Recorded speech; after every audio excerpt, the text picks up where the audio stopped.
Palamenti eteeseza ku katuubagiro k'ebbula ly'amafuta mu ggwanga akaviiriddeko ebbeeyi yaago okulinnya. Mu lutuula lwa Palamenti olwaleero, Ssentebe w'akakiiko ak'ebyobusuubuzi Mwine Mpaka asomedde Ababaka alipoota eyavudde mu kunoonyereza kwebaakoze ku kiviiriddeko amafuta okulinnya, nga muno mwe baakizuulidde entwaliwo kkampuni ezikwesa amafuta yadde nga gayingira mu ggwanga mu bungi bwagwo. When the big companies hoarded fuel, they started selling the fuel to the smaller stations at a retail price as opposed to the current wholesale price. This is probably why the process went up to 20,000 shillings, why the fuel prices in Hoima went up to 20,000 shillings per litre. Ayanaamiriza Ababaka bw'abategeezezza nti amaterekero g'amafuta gonna ag'eggwanga tebaasanzeeyo yadde ettondo. It's pertinent to note that Uganda has no fuel reserves, stock reservoirs currently. This renders it vulnerable. The joint venture agreement between UNOC and the consortium should be terminated with immediate effect, since the second addendum to the agreement is a fundamental deviation from the mandate of UNOC under the Petroleum Supply Act 2003.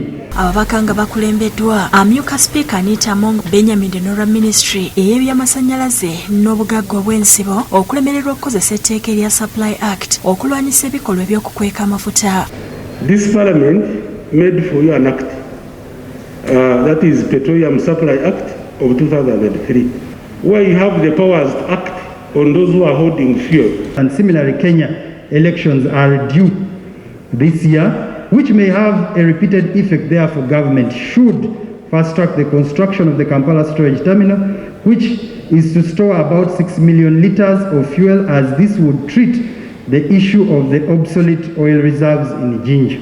Madam Speaker, the truth of the matter, the oil route from Kisumu to Jinja was given to one company, which I think under a clear way. Amyuka Speaker Anita Among alagidde Ministry y'ebyamafuta okukozesa etteeka lya Supply Act ekola ebikwekweto ku kampuni ezisongeddwamu olunwe nti ezikwesa amafuta. As observed by the committee, the absence of the consumer protection law is greatly harmful to the population. Bino webibeereddewo nga Ababaka bali ku ludda oluwabula gavumenti beekandazze ne bafuluma olutuula lwa Palamenti nga beemulugunya olw'abantu abazze bakwatibwa n'abawambibwa ne babulako amayitire. Akulira oludda oluwabula gavumenti mu Palamenti Mathias Nsamba Mpuuga asoose kusaba amyuka Speaker Anita Among ensonga y'okuwamba bannansi eyogerweko gavumenti ennyonnyole gye bali nga n'abasinga ku bo bawagizi ba NUP. Matters pertaining to disappearance of citizens, detention without trial, including our own members of Parliament, the Honourable Sowanyana and the Honourable Segirinya. This matter is not partisan. I expect every member of this House to consider this as an affront on our civility. Ono asabye amyuka Speaker ayimirize olutuula lwa Palamenti okutuusa nga alipoota eno erabise, wabula amyuka Speaker n'amutegeeza nga bwe yakubidde ssaabawolereza wa gavumenti ne bekikwatako n'abalagira batwale alipoota eno mu Palamenti olw'okubiri lwa wiiki ejja. With the due respect, I have guided with humility that I want the report on Tuesday. Among amusabye akkirize Palamenti egende mu maaso nga alipoota eno bw'ekolebwako. Mpuuga kyagaanye bw'atyo n'akulembera banne ne bafuluma Palamenti nti baakuddayo oluvannyuma lwa wiiki bbiri. But I do request that we give government the last chance Today, to move with the people that are suffering. And we have this House suspended until they are able to come here and coherently deal with this matter. Right, Honourable Speaker, I'll return to the House in 2 weeks as a protest with a motion. Thank you, Honourable Speaker. Thank you. Guidance, Madam Speaker. So you can, I'll wait for you in 2 weeks with your motion.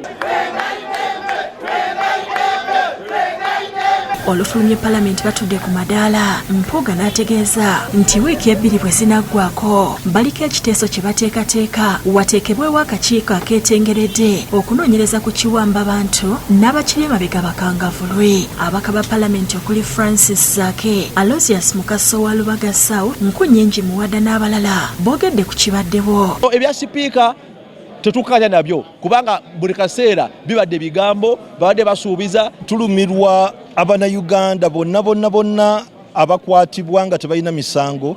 Kiri twagala tuwulirizibwe, amaloboozi gasusse mu constituency, abantu bawambibwa, abantu batwalibwa, abalabiseeko bajjira mu mbeera etagambika. Tuwezezza omwaka mulamba kavanga tuba mu byokulonda, naye abantu baffe abakwatibwa n'abongera okukwatibwa tebateereddwa. Tewabaawo kuddamu kulaba nga bakwata abantu baffe ne babasiba nga tebabawuliriza. Guno mulundi gwakubiri nga ababaka bano bafuluma Palamenti nga beemulugunya ku nsonga y'emu, ng'ogwasooka gwaliwo mu mwaka gwa 2021 mu mwezi gw'Omwenda nga 29.